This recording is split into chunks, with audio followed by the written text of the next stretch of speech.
Hello friends, तो ये अरविंद आपका दोस्त। आज हम cell the unit of life का पार्ट सेकेंड सेल थ्योरी पढ़ने वाले हैं।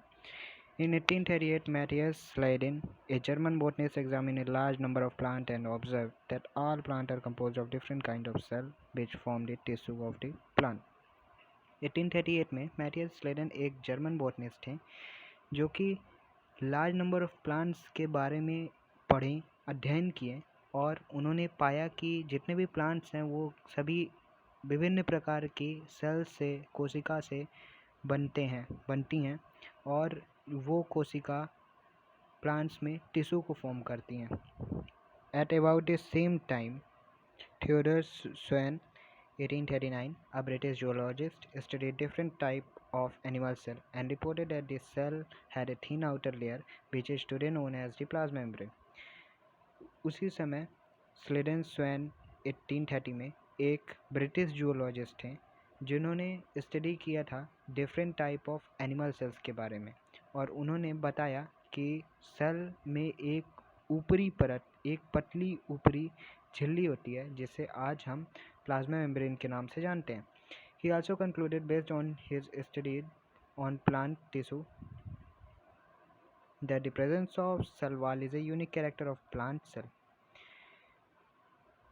उन्होंने यह भी बताया अपनी स्टडी के आधार पर, प्लांट टिश्यू की स्टडी के आधार पर उन्होंने यह भी बताया कि प्लांट सेल्स का एक यूनिक कैरेक्टर है cell wall. On the basis because cell wall plant cell में ही प्रेजेंट होता है, एनिमल सेल में प्रेजेंट नहीं होता, तो इसलिए ये यूनिक है।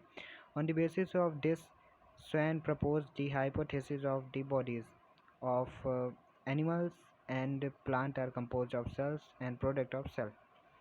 इस आधार पर स्वैन ने हाइपोथेसिस को प्रपोज किया कि एनिमल की बॉडीज़ और प्लांट की बॉडीज़ ये सभी सेल और सेल के प्रोडक्ट से बनती हैं। Schleiden and Schwann together formulated this cell theory. Schleiden और स्वैन दोनों ने मिलकर सेल थ्योरी को फार्मूलेट किया। The theory however did not explain as to how new cells were formed. हालांकि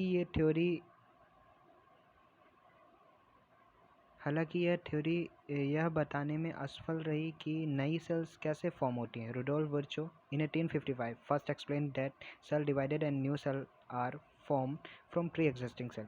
1855 में रुडोल्फ वर्चो ने सबसे पहली बार यह बताया कि सेल डिवाइड होती हैं, सेल विभाजित होती हैं और नई सेल फॉर्म होती हैं प्री एग्जिस्टिंग सेल यानी कि पुरानी सेल से। He modified this hypothesis of Sladen and Swain to give the cell theory a final shape. Rudolf Virchow ने स्लेडन और स्वैन के हाइपोथेसिस को मॉडिफाई किया सेल थ्योरी को फाइनल शेप देने के लिए। Cell theory as understood today's, cell theory को आज कुछ इस प्रकार जाना जाता है। All living organs are compose of cells and product of cell. जितने भी लिविंग ऑर्गन्स हैं वो सभी सेल्स और प्रोडक्ट ऑफ सेल्स से बने हुए होते हैं। All cells arises from pre existing cell. जितनी भी सेल्स हैं वो सभी प्री एग्जिस्टिंग सेल यानी कि पुरानी सेल से बनी होती है। Let take a example, a cell is this, and ये एक प्री एग्जिस्टिंग सेल है जो कि दो नई सेल्स को फॉर्म की। नेक्स्ट अगली बार हम पढ़ेंगे ओवरव्यू ऑफ सेल।